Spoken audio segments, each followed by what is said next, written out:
आज मैं आपके लिए लेकर आई हूँ बिस्किट की बहुत ही यूनिक और मज़ेदार रेसिपी, जो शायद ही आपने कभी बनाई हो और खाई हो या फिर कभी ट्राई किया हो। तो चलिए आज बनाना शुरू करते हैं बिस्किट की ये नई रेसिपी। इसको बनाना बहुत ही आसान है। अब इसको बनाने के लिए हमने यहाँ पर पार्ले जी के 3 बिस्किट लिए हैं, जो कि हर जगह मिल जाते हैं, इसीलिए मैंने पार्ले जी बिस्किट लिया है। अगर पार्ले जी नहीं मिल रहा है तो आप कोई भी बिस्किट ले सकते हैं, जो कि क्रीम वाला नहीं होना चाहिए। आप कोई भी बिस्किट लीजिए क्रीम वाला छोड़कर। तो इन तीनों बिस्किट को हम निकाल लेंगे।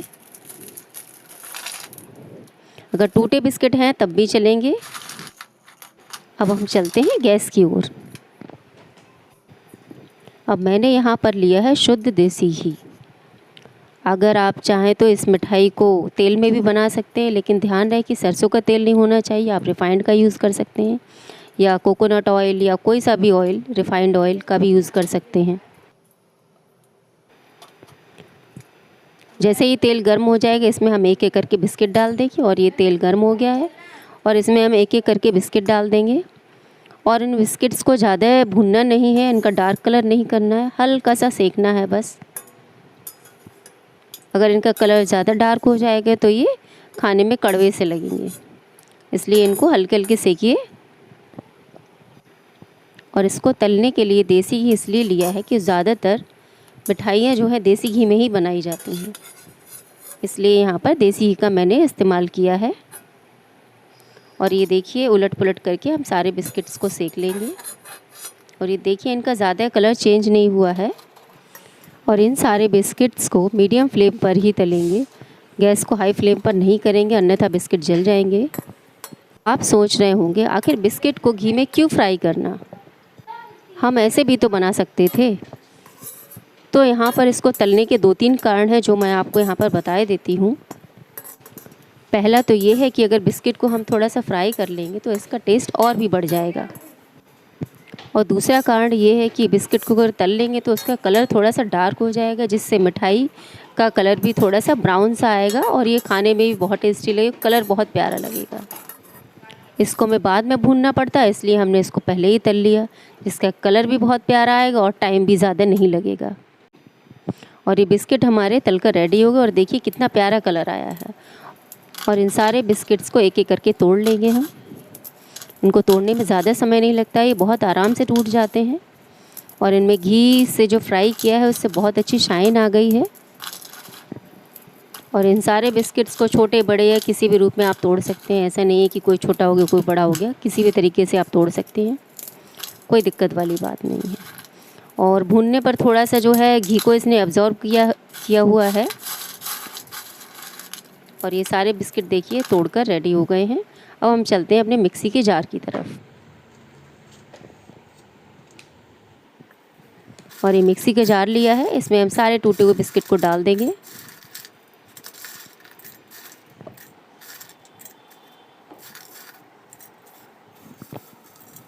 अब इन सारे बिस्किट्स को एक साथ डाल देंगे हम और इसका ढक्कन लगा देंगे और इसको पीस लेंगे। और ये देखिए पीसकर ये पेस्ट बनकर तैयार हो गया है। और इन बिस्किट्स ने जितना भी घी एब्जॉर्ब किया था वो पिस के सारा बाहर आ गया है, आप देख सकते हैं। और इस मिक्सचर को हम एक बोल में ट्रांसफ़र कर लेंगे। और देखिए कितना सारा घी निकल कर आया है इसमें से। घी तो हमको डालना ही था, या पहले डाल दें या बाद में डाल दें, इसलिए घी को हमने पहले ही डालकर बिस्किट्स को फ्राई कर लिया। और देख कितना सुंदर ही पेस्ट लग रहा है देखने में, कितना शाइनी हो रहा है। और अब इसको साइड कर देते हैं। और अब जो हम मिठाई बनाने वाले हैं उसके लिए पहले मैंने एक बोल लिया है। और इस मिठाई को बनाने के लिए या इस रेसिपी को बनाने के लिए, इसका स्वाद और बढ़ाने के लिए मैंने यहाँ पर आधा कप मिल्क पाउडर लिया है, जिससे हमारे रेसिपी का स्वाद 2 गुना हो जाएगा और ये क्रीमी टेक्सचर भी आएगा। और इसके साथ ही हम गुनगुना दूध डालेंगे सेम क्वांटिटी में, यानी कि जितना मिल्क पाउडर है उतना ही मिल्क डालेंगे हम। मिल्क को हम गुनगुना कर लेंगे, उसके बाद ही डालेंगे, वरना जो मिल्क पाउडर है वो अच्छे से घुलेगा नहीं, उसमें लम्स पड़ जाएंगे और उसको घुलने में बहुत दिक्कत आएगी। इसलिए इसको अच्छे से घोल लेंगे हम। दूध इसमें थोड़ा थोड़ा करके डालेंगे जिससे घोलने में आसानी रहती है। और यहाँ पर मिल्क पाउडर जो है मावे का फ्लेवर देगा, जिससे और भी शानदार मिठाई बनेगी हमारी। तो लीजिए, मिल्क पाउडर और दूध का गाढ़ा सा घोल बनाकर हमने तैयार कर लिया है, जो कि अब हमारी मिठाई में डलने के लिए रेडी हो चुका है। अब मैंने एक पैन लिया है, आप पैन की जगह कढ़ाई का भी इस्तेमाल कर सकते हैं। और मैंने इसमें आधा कप चीनी डाली है। चीनी की मात्रा मैंने यहाँ पर इसलिए कम रखी है क्योंकि मिल्क पाउडर भी मीठा होता है और हमारा जो बिस्किट था वो भी मीठा था, इसलिए मैंने चीनी आधा कप ही रखी है। और इसके साथ ही जितनी मैंने चीनी रखी है उतना ही इसमें पानी जाएगा। और इस चाशनी को हमें तब तक पकाना है जब तक ये एक तार की चाशनी ना बन जाए। चीनी अच्छे से डिज़ोल्व हो गई है। इसमें देखिए एक तार सा खिंचने लगा है, आप देख सकते हैं, मैं आपको दिखा रही हूँ। बस इसी तार की जैसी कंसिस्टेंसी हो जानी चाहिए पूरी चाशनी की। अगर इस चाशनी को ज़्यादा पकाएंगे तो बर्फ़ी हमारी बहुत हार्ड बनेगी, इसलिए चाशनी हमारी बिल्कुल परफेक्ट बनी है। अब जो हमने गाढ़ा घोल तैयार किया था दूध का और मिल्क पाउडर का, उसको डाल देंगे हम। और इस घोल को डालने के बाद हम हाई फ्लेम पे इसको पका लेंगे 2 से 3 मिनट तक के लिए।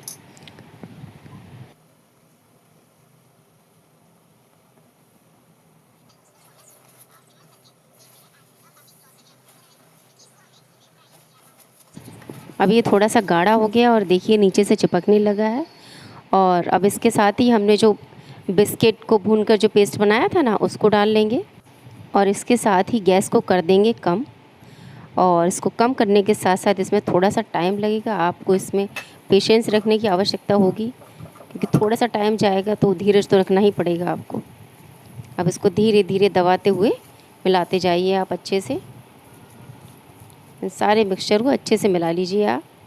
इसे तब तक पकाना है जब तक कि घी न छोड़ने लगे, यानी घी और ये मिक्सचर जो है सेपरेट हो जाए, तब समझ जाइए पक चुका है। अब ये देखिए बन चुका है हमारा, ये अच्छे से पक गया है। और ये देखिए घी बिल्कुल सेपरेट हो गया, इसमें से अलग हो गया घी इसमें से बिल्कुल। और इस मिक्सचर ने पैन की तली को भी बिल्कुल छोड़ दिया है, इसका मतलब ये बन गया है। और मैंने ये केक टिन लिया है जिसमें मैं अपनी बर्फ़ी को जमाने जा रही हूँ। अगर आपके पास केक टिन नहीं है तो आप थाली का भी इस्तेमाल कर सकते हैं, या आप कोई भी थोड़ा सा गहरा बर्तन है आप उसका इस्तेमाल कर सकते हैं। और हमारी जो बिस्किट की रेसिपी है वो नीचे ना चिपके, इसलिए मैंने यहाँ पर बटर पेपर का यूज़ किया है। अगर आपके पास बटर पेपर नहीं है तो आप यहाँ पर घी से ग्रीसिंग कर सकते हैं। अब बस गरम गरम में ही इस मिठाई के मिक्सचर को हम बर्तन में ट्रांसफ़र कर लेते हैं। इसको गरम में ही करना है क्योंकि ठंडे होने के बाद ये मिठाई बहुत अच्छे से सेट हो जाती है।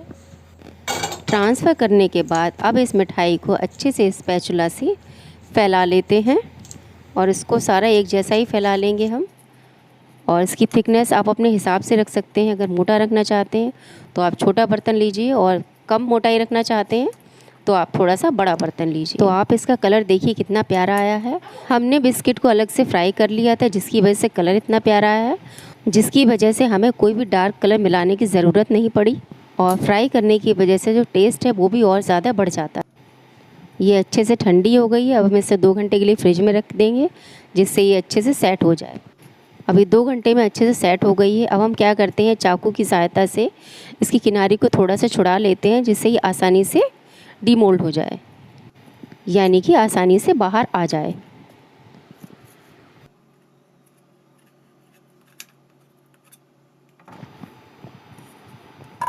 अब इसके ऊपर हम एक प्लेट रख देंगे जिसमें हमें डीमोल्ड करना है।